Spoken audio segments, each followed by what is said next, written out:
यार पढ़ाई में मन नहीं लग रहा, जब भी पढ़ने बैठता हूँ नींद आने लगती है। ऐसा फील होता है जैसे कि मैं पढ़ाई के बंधन में बंध के अपनी जवानी बेकार कर रहा हूँ। मोबाइल चलाने का मन करता है, चैटिंग करने का मन करता है, गर्लफ्रेंड से बात करने का मन करता है, उसके साथ घूमने का मन करता है, दोस्तों के साथ गप्पे लड़ाने का मन करता है। हर पल यही सोचता हूँ कि पढ़ाई किसने बनाई, और दिमाग में ये भी आता है कि टॉप करने वाले स्टूडेंट कैसे पढ़ते होंगे, वो कैसे ले आते हैं इतने मार्क्स, पता नहीं वो क्या खाते हैं, उनकी मेमोरी इतनी शार्प कैसे होती है, क्यों कोई स्टूडेंट एग्जाम में 99% ले आता है। जब भी तुम्हें ऐसा लगे कि तुम पढ़ते बहुत हो फिर भी तुम्हारे मार्क्स बहुत कम आते हैं, ऐसा क्या होता है एक टॉपर के अंदर जो टॉप कर जाता है वो तुम नहीं कर पाते? इसका जवाब मुझे तुमसे चाहिए। ऐसा क्या है एक टॉपर के पास जो तुम्हारे पास नहीं है? ऐसा कौन सा काम है जो एक टॉपर कर सकता है वो तुम नहीं कर सकते?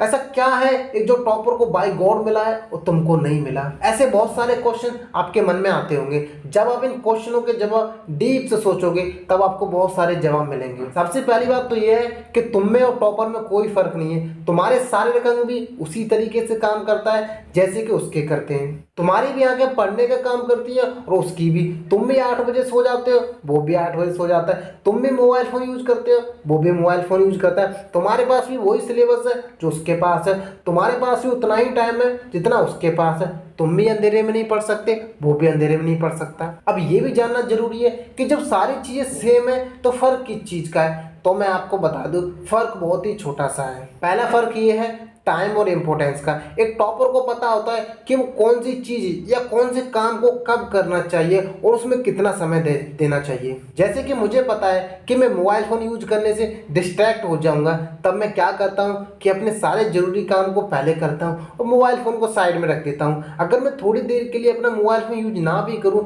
तो मेरा कोई काम नहीं रुकेगा, इसलिए मैं जरूरी काम को पहले करता हूँ और डिस्ट्रैक्ट वाले काम बाद में करता हूँ, क्योंकि मेरे सपने सबसे पहले हैं।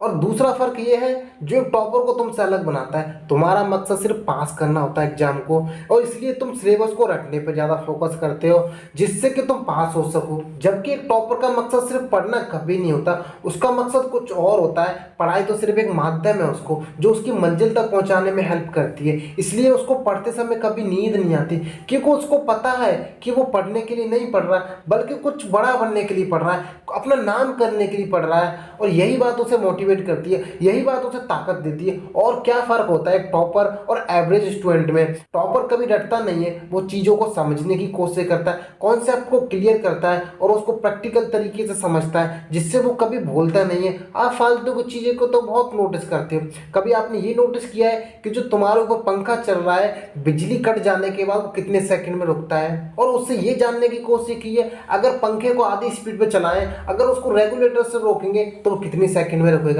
क्या आपने कभी ये जानने की कोशिश की है कि एक ट्यूबलाइट 1 सेकंड में कितनी बार ब्लिंक करती है, वो 1 घंटे में कितनी बिजली खपत करती है? पर आपने नहीं की होगी। हर किसी के रूम में ट्यूबलाइट लगी होती है, अगर की होती तो एग्जाम में पावर कंजप्शन का आंसर कभी गलत नहीं होता। यही फर्क है एक एवरेज और उस स्टूडेंट में जो जिंदगी के किसी मकसद के लिए पढ़ता है, क्योंकि रटा गया ज्ञान तो अगली क्लास में जाते ही गायब हो जाता है, लेकिन सीखा हुआ कॉन्सेप्ट जिंदगी में बार बार काम आता है। और याद रखना, वो हर रात जिसकी नींद तुमने पढ़ाई के लिए कुर्बान की है वो अपना कर्ज जरूर चुकाएगी। थोड़ा धैर्य रखना अपनी मेहनत पर और विश्वास रखना खुद पर, तुम्हारी जीत फिक्स हो जाएगी।